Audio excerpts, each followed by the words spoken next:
Segala hal yang Indonesia miliki selalu menjadi kecemburuan bagi tetangga sebelah. Setiap kelebihan yang Indonesia raih, pasti mereka ngiri dan mereka tiru. Contohnya soal nasionalisme dan bahasa para etnis di Indonesia.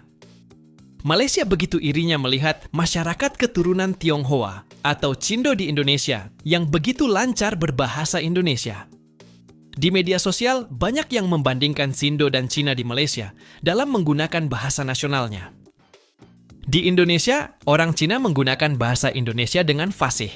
Bahkan banyak yang sudah lupa dengan bahasanya sendiri, yaitu Mandarin. Sementara di Malaysia, sebagian keturunan Cina lebih sering menggunakan bahasa Inggris dan Mandarin, serta tidak mau menggunakan bahasa Melayu. Dari perbedaan ini, publik Malaysia mengakui bahwa hal ini menunjukkan kuatnya integrasi nasional di Indonesia. Perbedaan perilaku etnis Tionghoa di kedua negara tersebut sempat memicu perdebatan panas di Parlemen Malaysia ketika membahas kebijakan penggunaan bahasa Melayu sebagai bahasa nasional. Sejumlah anggota DPR menyoroti sekolah-sekolah Cina dan Tamil yang masih menggunakan bahasa mereka masing-masing, bukan bahasa Melayu sebagai bahasa pengantar utama. Mereka membandingkan kondisi dengan Indonesia, di mana warga keturunan Tionghoa maupun India di Indonesia yang fasih berbahasa Indonesia dan menjadikannya sebagai identitas nasional. Sedangkan di Malaysia, situasinya sangat berbeda. Keragaman bahasa justru dianggap menghambat integrasi nasional.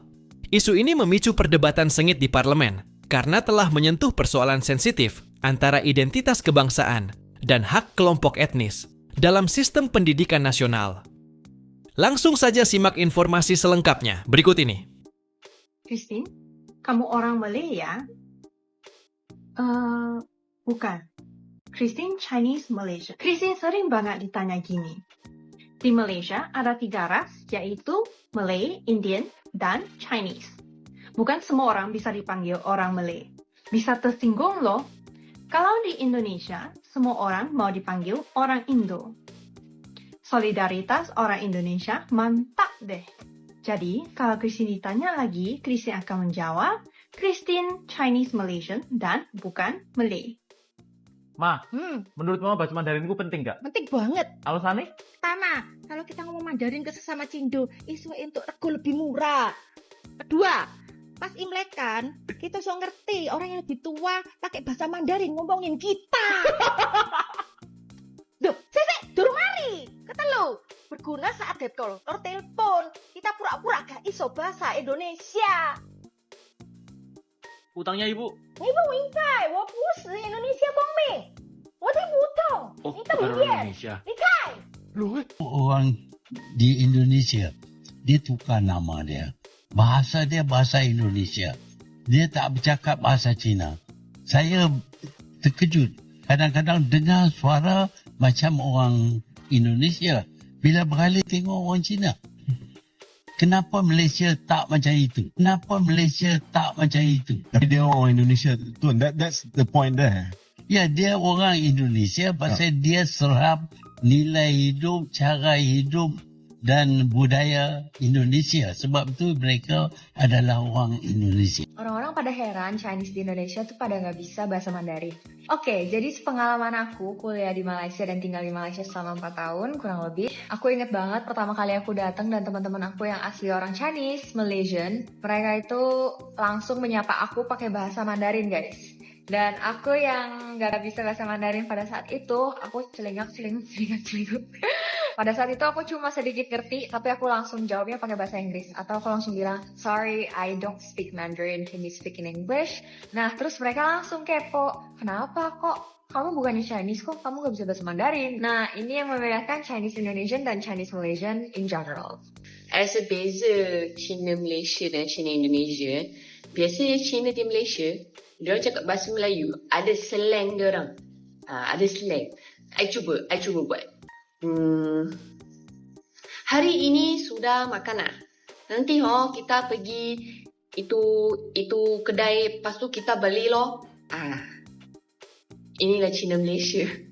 Kalau Cina kat Indonesia, I really hope someone could split with me with this video. Sesiapa yang Cina dari Indonesia TikToker, I don't know how they speak, tapi I assume lah diorang semua speak better bahasa Malaysia daripada kita, to be honest.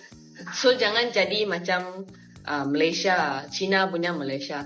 Diorang cakap bahasa Melayu ini macam punya. Okay, bye.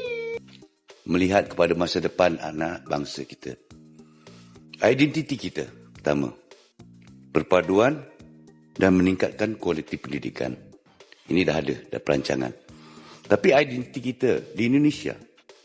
Cina Indonesia berbahasa Indonesia. Itu identiti Cina Indonesia. India Indonesia. Kalau mereka adalah rakyat Indonesia. Di Thailand, bahasa Thailand. Di Malaysia. Ni kita cakap Melayu. Ada setengah orang Cina, India jadi bercakap Melayunya kelang kabut. Bagaimana kita nak pastikan bahawa identiti rakyat Malaysia ini adalah bahasa Melayu dengan penggunaan bahasa Melayu yang teratur dan baik. Kita tak cakap vernacular tak bagus. Sekolah satu lain semua satu cadangan. Subjek-subjek yang melibatkan subjek bahasa Malaysia, Cina, India dan bahasa-bahasa lain yang boleh diajar dalam sekolah satu aliran. Ini cuma pandangan dan terpulang kepada pihak kementerian untuk memikirkan mekanisme. Saya daripada sekolah MCE dulu, saya ambil MCE, sekolah Inggeris. Tahun 79, dah tutup. Tak ada. Sekolah rendah, sekolah ngihing. Sekolah Inggeris. Bila kita nak masuk sekolah menengah, masuk remove. Cina, Melayu, India bercampur. Masalah kita, kalau kita nak bahasa Inggeris dengan fasih, kita selalu cakap bahasa Inggeris. Bila kita nak cakap bahasa Melayu, kita selalu bercakap bahasa Malaysia dengan orang-orang Melayu. Kita marah. Yang Berhormat, sila ringkaskan. Maksud saya tadi, bagaimana kita nak mengumpul perpaduan ni? Perpaduan ni bukan makna sekelip mata.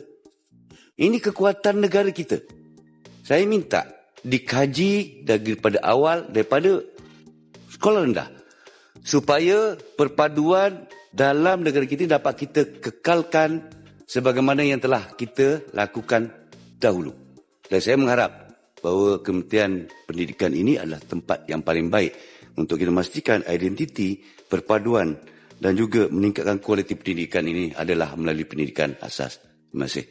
Saya minta pencerahan daripada pendidikan itu ialah bahawa ada kalangan, ada orang katakan sekolah vernacular itu halangan perpaduan negara kita. Bahawa yang dikatakan oleh YB Senator Dominic tadi mengatakan sekolah kebangsaan dan sekolah vernacular sama. Saya tidak mempertikaikan apa yang telah termaktub dalam perlembagaan cuma tak sama pada saya. Sebab bahasa pengantarnya berbeza. Bahasa pengantar sekolah kebangsaan ialah bahasa Melayu. Manakala bahasa pengantar di sekolah rendah tinggi kebangsaan Cina adalah bahasa Mandarin.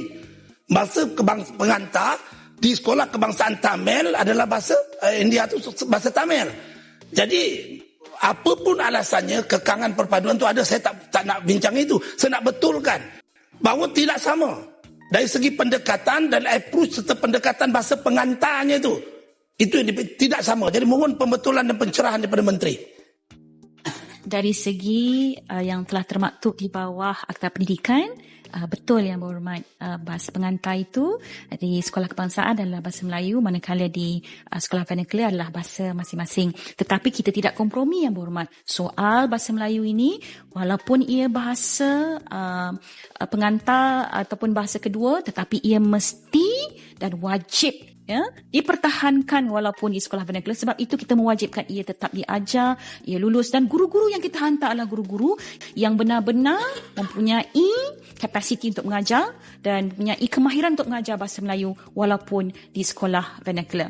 Kalau tengok Indonesia is a good example. Orang Indonesia yang berbangsa Cina, dia ada nama Indonesia. Perasan? Yes. Kat Malaysia tak ada pun orang yang nama Malaysia atau nama Melayu, tak ada. Kalau Chinese lah. If not mistaken, kat Indonesia ni dia, correct me if I'm wrong, dia memang integrate semua orang. Dekat Malaysia, dia more like you boleh hidup bersama, bersepadu tapi tidak integrated.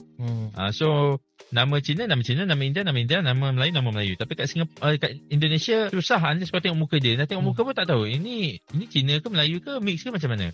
Kalau tengok dekat TV dia tu, movie dia tu memang dah bercampur-campur lah. Dia dah campur lah dia punya perkahwinan tu. So lagi susah nak perkataan tu asimilasi Ya, dia assimilated. Yes. Assimilated. Yes. Dekat Malaysia tak. So dari segi itu memang akan ada perbalahan lah. And then perbalahan ni makin lama makin teruk. I think membimbangkan lah. So that's why for them untuk tinggalkan Malaysia tu dia macam tak masalah. No, bukan nak criticize them. I understand why they doing it. And then for us pun, kalau you dapat offer Nazri, okay, bagi contoh lah Thailand. Maybe the Chinese can go to the Singapore dan reside kat sana. Maybe the Malays boleh pergi ke Thailand. Contoh. Let's say ekonomi Thailand pun hebat, jauh lebih hebat dari kita. Dan dia pun ada banyak orang Islam kat sana, kat selatan Thailand tu. Ekonomi dia bagus. Gaji you kat sini RM10,000, gaji kat sana RM30,000. Salah ke you nak pergi sana? Tak salah. Saya nak tanya orang-orang Indonesia di sini. Bila korang terserempak atau berjumpa dengan orang Malaysia di Indonesia, korang faham tak bila bercakap dengan dia? Kalau korang faham dengan mudah, maka saya nak bagi tahu pada rakan-rakan Indonesia di sini, itu bermaksud orang Malaysia tersebut telah menukar bahasa Melayu Malaysia kepada dialek atau perkataan Indonesia. Tapi kalau dia bercakap dan korang tak faham, itu maksudnya dia cakap bahasa Melayu gaya Malaysia. Tapi rata-rata orang Malaysia ni, termasuklah para pemimpinnya, bila pergi ke Indonesia, mereka bukan saja tukar perkataan, tetapi siap dengan dialeknya sekali. Pada saya, ini adalah satu kerugian kerana kita sepatutnya kekalkan sahaja gaya bahasa masing-masing. Kalau betul-betul tak faham, barulah jelaskan maksud perkataan yang disebut tu. Saya tak kisahlah orang nak kata saya ni terlalu sempit pemikirannya ke, tapi apa yang saya nak buat ialah nak kembalikan identiti Malaysia yang dah semakin... Okey, ini aku nggak mewakili seluruh Cindo di Indonesia Raya ini. Ini aku coba ceritain sesuai dengan kondisi dalam keluarga. Jadi, keluarga aku ini kan kebanyakan mostly tumbuh besar di Surabaya. Dari kecil, lahir, jebret, tumbuh besar di Surabaya. Yang mostly emang sekitaran kita adalah orang-orang Jawa. Kalau kita orang-orang Jawa, mostly orang-orang di sekitar kita ngobrolnya bahasa Jawa. Jadi otomatis kita lebih lancar ngobrol bahasa Jawa daripada ngobrol bahasa Mandarin. Karena yang ngobrol bahasa Mandarin cuma keluarga kita. Itu pun yang tua-tua, yang kayak generasi emakku ke atas gitu, emak engkongku ke atas. Yang generasiku, yang sepupu-sepupuku udah jarang. Mostly kita udah ngobrolnya bahasa Indonesia, bahasa Jawa. Teman-teman kita di sekolah ngobrolnya bahasa Indonesia, bahasa Jawa. Guru-guru kita bahasa Indonesia, bahasa Jawa. Semua orang di sekitar kita ngobrolnya bahasa Indonesia, itu pun medok. Kemungkinan kita ketemu orang yang ngobrol bahasa Mandarin sama ketemu orang yang ngobrol bahasa Jawa itu 80% lebih banyak kita ketemu sama orang yang ngobrol pakai bahasa Jawa. Jadi otomatis kita pasti lebih lancar ngobrol pakai bahasa Indonesia atau bahasa Jawa daripada pakai bahasa Mandarin. Nah, kalau lagi kumpul keluarga nih, karena mak engkongku dan generasi yang atas-atas yang tua-tua ini, mungkin mereka kan udah lebih kebiasa ngobrol pakai bahasa Mandarin. Kalau mereka kumpul yang tua-tua doang tuh ngobrolnya bahasa Mandarin tuh mereka. Nah, untuk mereka bisa connect ke kita-kita yang lebih muda ini, yang cucu-cucunya ini, mereka tuh berusaha gimana caranya supaya kita tuh connect dengan obrolan mereka, tapi kita tidak melupakan budaya Chinese. Jadi, mereka tuh menemukan satu cara nih kalau di keluarga gue. Aku nggak tahu di keluarga kayak gimana. Kalian tahu nggak sih anak-anak Jaksel kalau ngobrol kan dicampur-campur dengan kayak Indonesia Inggris gitu. Yang kayak which is literally hari ini so hot. Ntar supir pick up at the school gitu-gitu. Nah, basically cara ngobrol itu sama kayak gitu. Tapi kalau emakku itu dicampurnya bahasa Jawa sama bahasa Mandarin. Seperti itulah kondisi penggunaan bahasa Melayu di Malaysia. Mereka saat ini sedang berupaya memperkuat posisi dan pengaruh bahasa Melayu di Malaysia. Sampai di sini dulu video untuk kali ini. Semoga bermanfaat dan menghibur. Terima kasih.